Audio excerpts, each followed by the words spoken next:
60,000 Russian troops gone in a single surprise drone offensive. That's not just a headline, it's a shockwave. If true, this could be one of the most devastating single blows dealt in modern warfare, and it's all being credited to Ukraine's fast, evolving drone strategy. So, what really happened? Is this number legit? And what does it mean for the war moving forward? Let's break it down. Reports coming out of both Ukrainian military sources and several Western intelligence briefings claim that a coordinated wave of drone strikes caught Russian forces completely off guard across multiple fronts.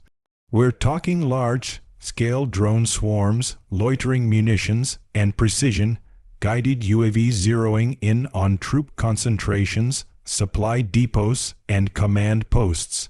It wasn't just one or two drone strikes. It was a full-blown tactical surprise. The strikes reportedly hit Russian positions in Donetsk, Luhansk, and parts of southern Zaporizhia almost simultaneously. According to Ukrainian officials, many of the targets were large troop encampments, places where soldiers were being rotated, rested, or staged for upcoming operations. The element of surprise here was key. Russian air defenses, in some cases, didn't even react in time. Entire camps were leveled before anyone knew what was happening. Now let's talk about that number 60, 0. That's enormous. For context, that's about the size of a full army corps. Losses on this scale would shake any military to its core. And naturally, there's skepticism. Even among Ukraine's allies, many analysts are saying, let's take a breath and verify. Satellite imagery, intercepted communications, and independent war monitors will all be working overtime to confirm what's real and what may be exaggerated. But here's what we do know. Ukraine's drone capabilities have exploded in the last year. What started with small consumer drones dropping grenades has evolved into a full-blown drone doctrine. They're now producing thousands of first-person view drones FPVs, many built with commercial parts, capable of high-speed, kamikaze-style strikes. Cheap, fast, and nearly impossible to stop when launched en masse. Add to that Western-supplied intelligence, targeting data, and real-time satellite feeds, and you've got a formula for devastatingly precise strikes. It's not just about drones flying blind. It's a data-driven, AI-enhanced battlefield strategy.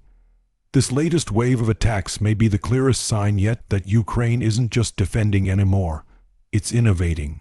And innovation is what's killing Russia's old-school tactics. Mass troop formations, static trenches, concentrated supply hubs. All of that worked in past wars. But today, that's just target practice for a fleet of agile, GPS-guided drones that don't sleep, don't get tired, and don't miss when programmed right. Russian media, as expected, is either silent or spinning a different story. They've downplayed the event, called it Ukrainian propaganda, or claimed minor losses. But when you start seeing pro-Kremlin military bloggers questioning leadership, criticizing defense systems, and posting photos of smoldering wreckage, you know something went wrong. Badly. Even if the real number isn't 60,000, even if it's half or a third of that, the psychological and strategic impact is still huge. Russian morale, already battered, takes another hit. Soldiers on the ground now know that nowhere is truly safe. Not even in the rear, not even while sleeping. That constant fear, that feeling of being hunted, it wears an army down. And on the flip side, Ukraine's confidence grows.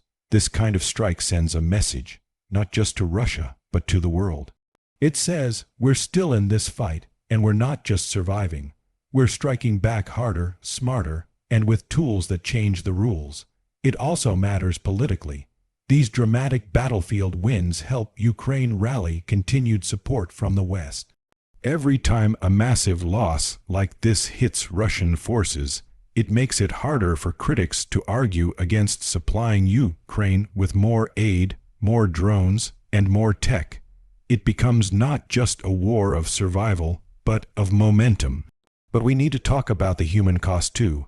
Behind that 60 zeros, 00 number, if even close to true, are young men, most likely conscripts, many of whom didn't want this war. Drafted from poor regions, undertrained, sent to the front with little preparation. Their lives ended in a flash without a fight. That's the brutal reality of modern warfare. It's not heroic, it's not clean, and often it's not fair. So what comes next? Expect Russia to retaliate hard, possibly with missile strikes or more aggressive frontline pushes. Putin's regime can't afford to look weak, especially with internal pressures mounting. Also, expect more information warfare. Russia will push back with counter-narratives, trying to discredit the numbers, the tactics, or the legitimacy of the strike altogether. But the takeaway is this: Ukraine's drone game has changed the battlefield forever, and if they can keep scaling it, faster, cheaper, smarter, they may continue to shift the balance of this war in ways we never thought possible 2 years ago. So what do you think? Is the 60,000 casualty figure believable? Is this the beginning of a new phase in the war, where drones dominate everything? Or is this just another brutal chapter in a conflict that still has no clear end in sight? Drop your thoughts in the comments. We want to hear your take, whether you're following every headline or just now catching up. Hit the like button if you found this breakdown helpful. And don't forget to subscribe for more clear, real talk about what's happening in Ukraine and beyond. Stay smart, stay aware, and we'll see you in the next one.